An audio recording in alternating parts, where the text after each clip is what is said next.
नमस्कार, खमागणी, राम राम। स्वागत है हमारे वीणा क्लासेज में। चलिए स्टार्ट करते हैं हमारा ज्योग्राफी का टॉपिक। नमस्कार, खमागणी, राम राम।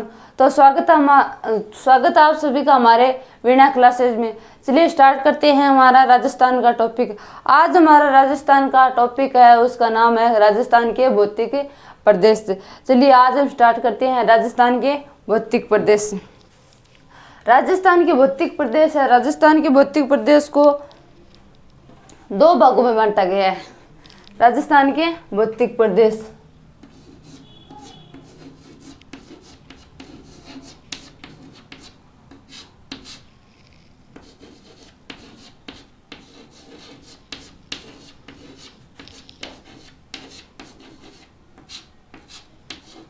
आज हमारा टॉपिक कौन सा है? राजस्थान के भौतिक प्रदेश। राजस्थान के भौतिक प्रदेश को दो भागों में बांटा गया। राजस्थान के दो भाग कौन कौन से है भौतिक प्रदेश के? एक नंबर पर तो है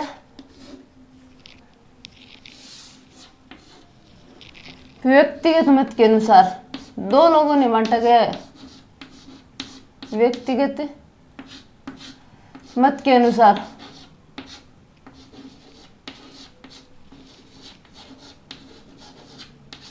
और दूसरा कौन सा है? भौतिक मत के अनुसार।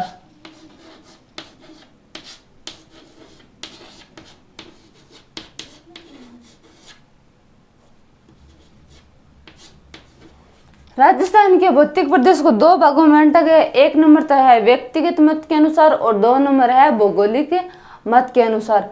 व्यक्तिगत मत के अनुसार है वो 7 भागों में बांटा गया है। व्यक्तिगत मत के अनुसार है वो 7 भागों में बांटा गया। वे 7 भाग कौन कौन से है? एक नंबर पर है शुष्क क्षेत्र। दो नंबर पर है अर्ध शुष्क।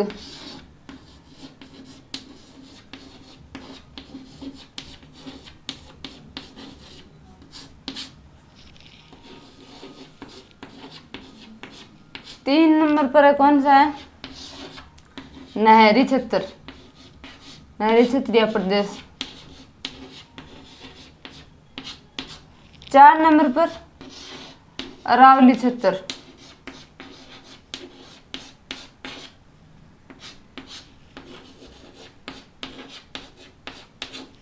5 नंबर पर कौन सा है? दक्षिणी पूर्वी औद्योगिक प्रदेश।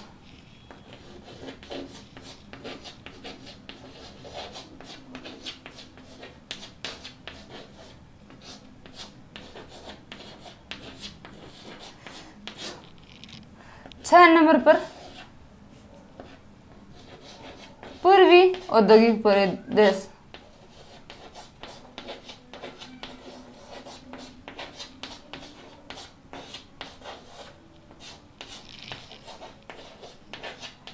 और 7 नंबर लास्ट कौन सा है? 7 नंबर है चंबल बीड़।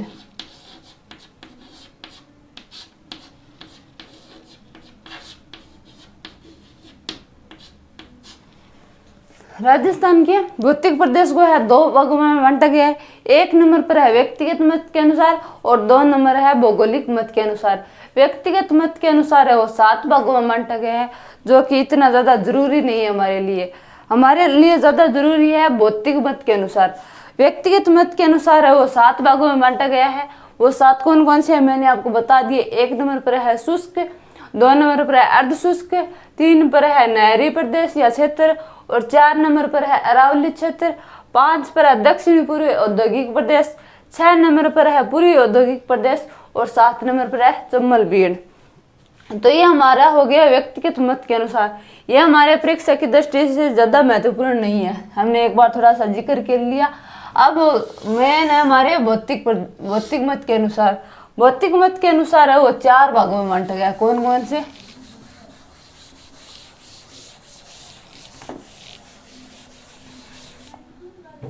भौतिक मत के अनुसार कितने भागों में? 4। वो 4 कौन कौन से है? एक नंबर पर है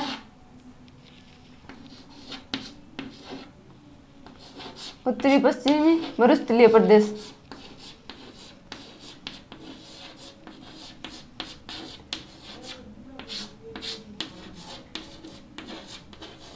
दो नंबर पर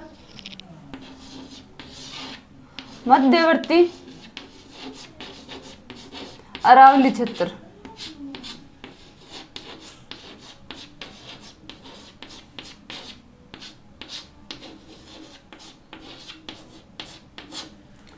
तीन पर दक्षिणी पूर्वी और दक्षिणी पूर्वी मैदानी प्रदेश, मैदानी क्षेत्र या प्रदेश। और 4 नंबर पर कौन सा है? 4 नंबर पर है पूर्वी हाड़ौती क्षेत्र।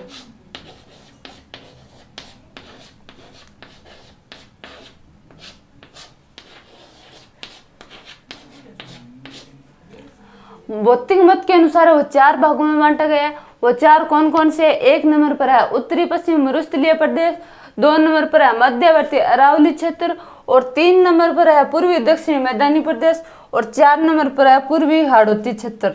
ये हमारे हो गए 4 भौतिक मत के अनुसार।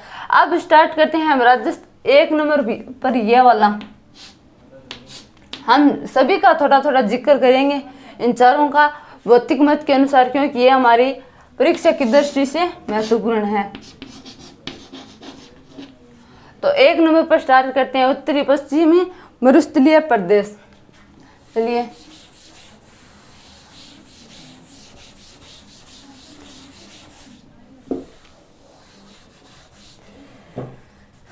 एक नंबर पर कौन सा है? उत्तरी पश्चिमी मरुस्थलीय प्रदेश।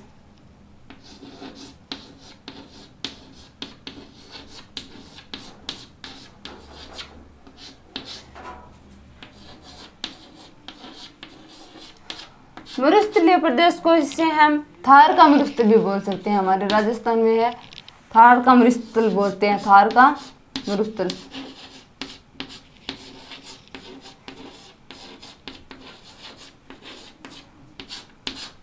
थार का मरुस्थल बोलते हैं। इस थार का मरुस्थल का निर्माण है और टर्शियरी काल में है, टर्शियरी काल में है, यानी कि बहुत पहले टाइम में इसका निर्माण हो गया था, टर्शियरी काल में।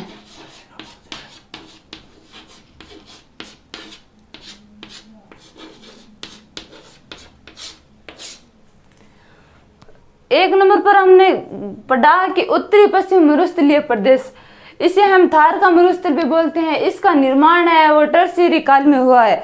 मरुस्थल का है वो, मरुस्थल का की लंबाई है, यानी कि इसकी उत्तरी पश्चिम मरुस्थलीय प्रदेश की लंबाई है 640 किलोमीटर फैला हुआ है। यानी कि मरुस्थल है वो हमारे राजस्थान में है, वो 640 किलोमीटर में लंबाई की ओर फैला हुआ है, और चौड़ाई इससे आधी, यानी कि 300 किलोमीटर। और मरुस्थल का कुल क्षेत्रफल है, यानी कि मरुस्थल पूरा फैला हुआ कितना है हमारे राजस्थान में, तो कुल क्षेत्रफल कितना है इसका? 1,75,000 किलोमीटर।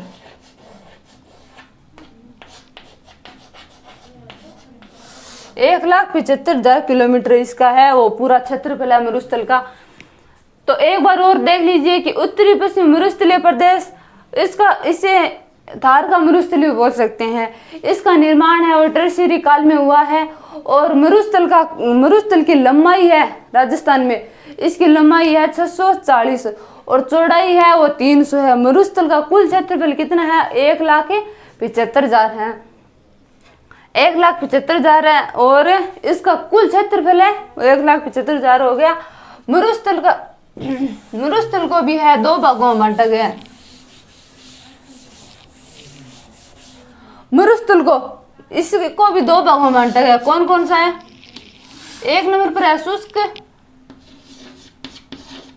शुष्क क्षेत्र या राठी क्षेत्र भी बोल सकते हैं, राठी। और 2 नंबर पर अर्ध शुष्क,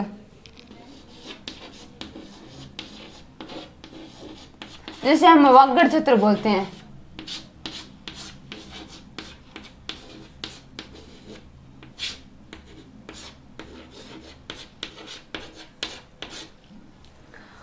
मरुस्थल को दो भागों में बांटा गया है, शुष्क और अर्ध शुष्क।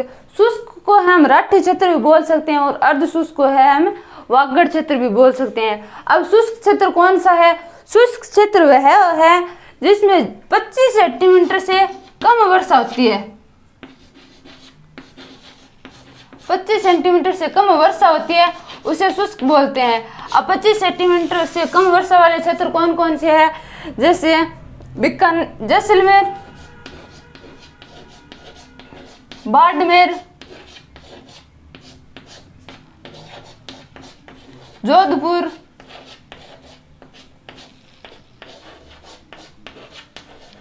जैसलमेर, इन क्षेत्रों में वर्षा बहुत कम होती है।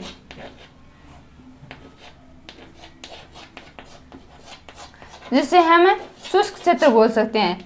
यहाँ पर वर्षा बहुत कम होती है। और अर्ध शुष्क क्षेत्र कौन सा होता है? अर्ध शुष्क वह होता है जहाँ 25 सेंटीमीटर से 50 सेंटीमीटर के बीच वर्षा होती है, उसे हम अर्ध शुष्क बोलते हैं। अब इसमें कौन कौन से क्षेत्र आते हैं? इसमें जैसे जोधपुर, पाली, नागौर, झुंझुनू, जोधपुर, पाली, नागौर, झुंझुनू आदि क्षेत्र इसमें आते हैं।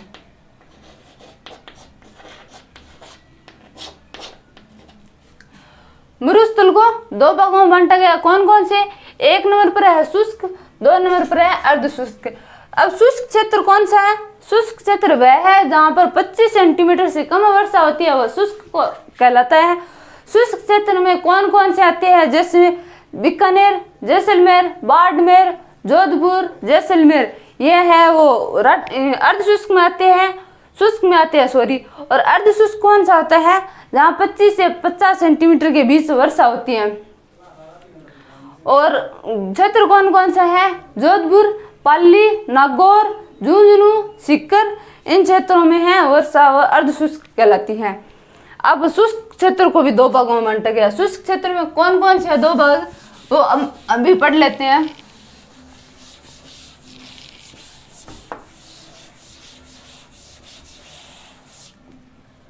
शुष्क क्षेत्र 1 नंबर पर है शुष्क क्षेत्र।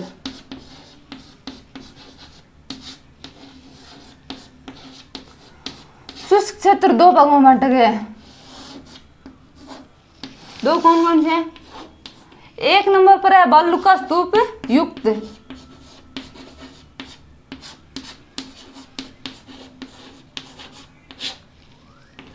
बालू का स्तूप युक्त। और 2 नंबर पर है बालू का स्तूप मुक्त।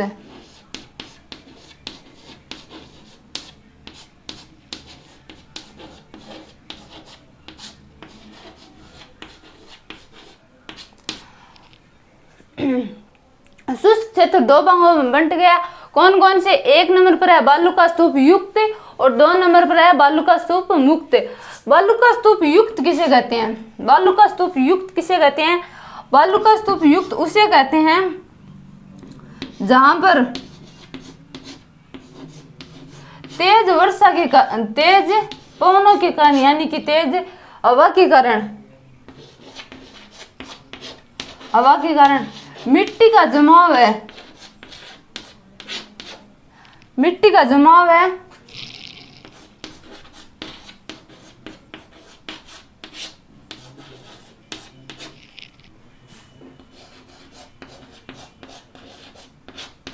मिट्टी का जमाव है किसी आकृति में हो जाता है, जैसे कि स्थलाकृति में हो जाता है। मिट्टी का जमाव किसी स्थलाकृति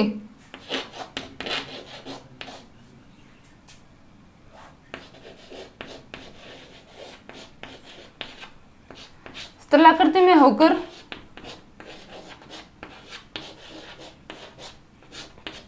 दोहरे का निर्माण हो जाता है। दोहरे का निर्माण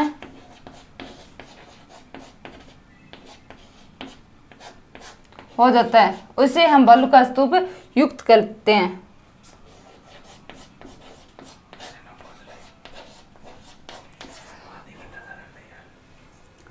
जहां पर तेज हवा के कारण मिट्टी का जमाव है वो किसी स्थलाकृति में हो जाता है, यानी कि दोहरे का निर्माण हो जाता है। जैसे तेज हवा चली यहाँ पर मानो कि रेत मिट्टी है, बहुत ज्यादा यहाँ पर मिट्टी है, तेज हवा के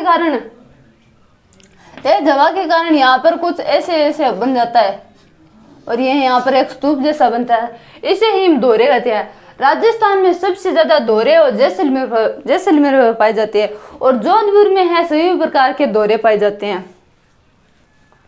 इसे ही दोहरे कहते हैं। बड़े बड़े यहाँ स्थलाकृति के रूप में बन जाते हैं तेज पहुंचने के कारण। ये हो गया हमारा बालू का स्तूप युक्त। बालू का स्तूप सर्वाधिक है जैसलमेर होते हैं, क्योंकि जैसलमेर में वर्षा तो कम होती है, वहां पर खाली हवाएं चलती हैं, आंधी बहुत आंधी होती है, इसलिए यहाँ पर बालू का स्तूप बन जाते हैं जैसलमेर में। और जोधपुर में है ना सभी प्रकार के है वो आकृति बन जाती है, जैसे हवा चलती है, कोई इस तरह का बन जाता है, कोई इस तरह का हो जाता है, अलग अलग आकृति में है वो बन जाते हैं।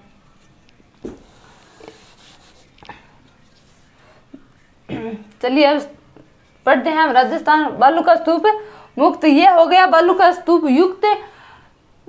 एक बार फिर से देख लेना कि शुष्क क्षेत्र है वो दो भागों में बांटा गया।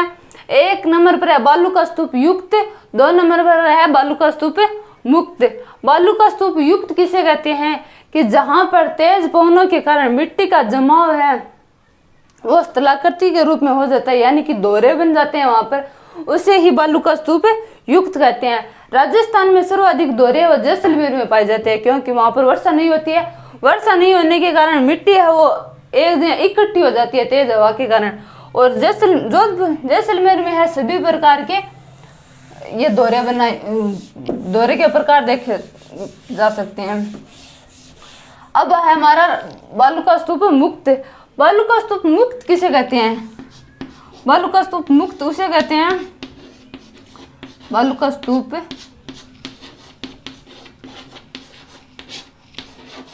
मुक्त जहां पर दोहरे नहीं होते हैं, जहां पर दोहरे नहीं होते हैं।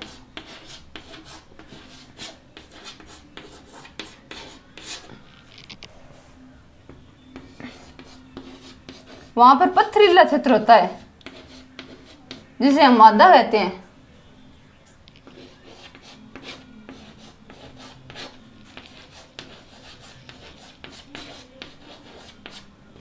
वहां पर कौन सा क्षेत्र है? पथरीला क्षेत्र, जिसे क्या कहते हैं हम? मादा।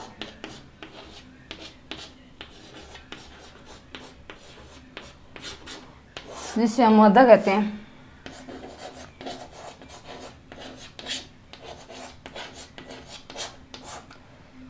अब देखो बालू का स्तूप युक्त हमने पढ़ लिया, अब बच्चा बालू का स्तूप मुक्त।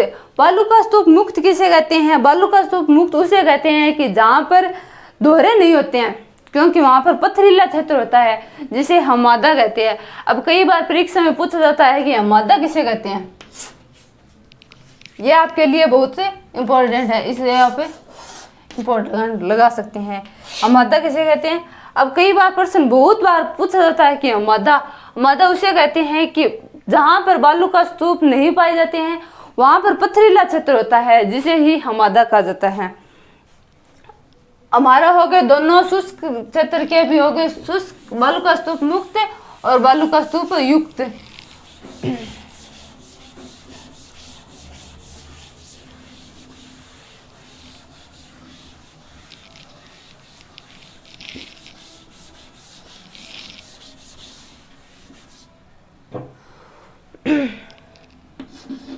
मरुस्थल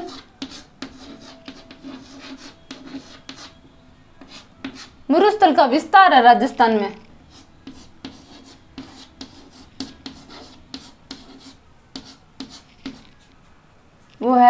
वो 61.11% क्षेत्र पर है।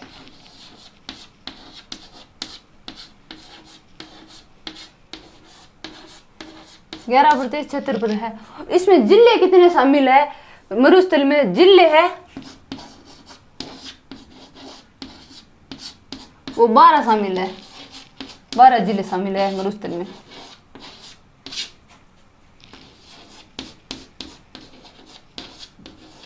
और मरुस्थल में मिट्टी कैसी पाई जाती है? मिट्टी बलुई या जलोढ़? बलुई मिट्टी या फिर जलोढ़ मिट्टी पाई जाती है, जिसे हम रेतीली मिट्टी बोलते हैं।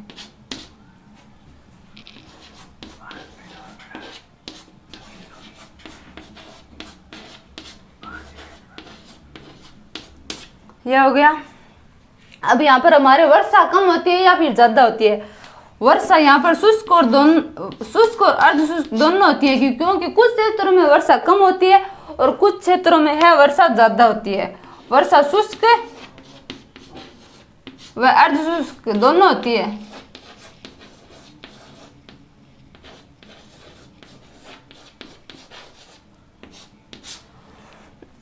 मरुस्थल, एक नंबर टॉपिक ही हमारा मरुस्थल का था।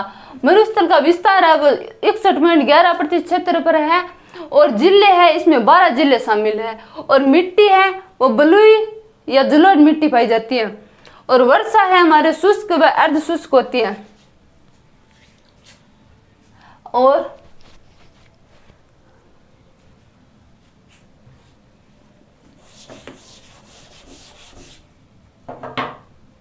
विस्तार हो गया मरुस्थल का क्षेत्रफल। सॉरी,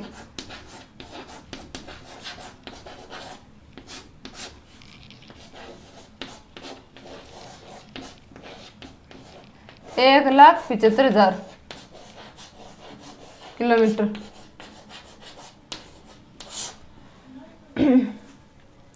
तो आज हमने जो पढ़ा था वो आपके समझ में आया होगा, और बचा हुआ टॉपिक है हम कल करेंगे। मिलते हैं नेक्स्ट वीडियो में। जय हिंद।